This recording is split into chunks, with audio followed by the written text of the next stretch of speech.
Cette entreprise de lin confectionne des gants depuis le XVIIIe siècle. Rostin va avoir les honneurs de l'Élysée le week-end prochain.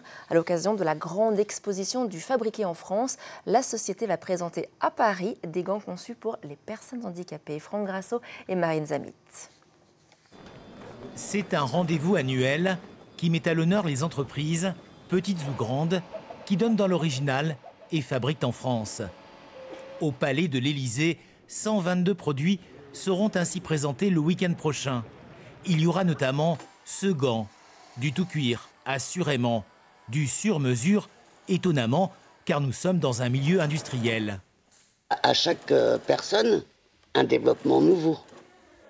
Ce monsieur, il a une main normale et une main spécifique, il est handicapé.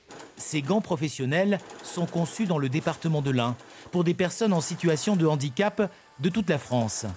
Sur ce relevé ici, nous voyons une personne qui a été blessée dans l'exercice de ses fonctions, donc son majeur a été amputé, coupé, et nous allons faire en sorte de lui développer un gant spécifique pour lui, puis qu'il retourne à l'emploi et bien se protéger sur l'ensemble de sa main et de ses doigts. C'est vraiment du sur-mesure. C'est une petite partie de notre fabrication, très petite, mais qui a toute son importance, parce qu'elle nous permet de répondre à certains engagements de Rostin vis-à-vis de son panel de clients et de son offre. Et puis parfois, elle nous donne des opportunités aussi, de nouvelles rencontres, de nouveaux clients. Rostin est le leader français des gants de protection. Si les idées sont toujours parties d'ici, la confection a souvent été faite au Maroc depuis les années 80. Mais en 2022, la production française s'est étoffée. C'est aussi pour saluer cet effort que Rostin est exposé à l'Élysée.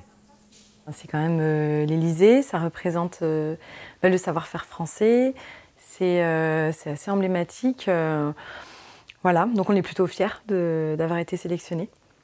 Décrocher les honneurs de la République pour une société créée en 1789, finalement, c'est assez logique.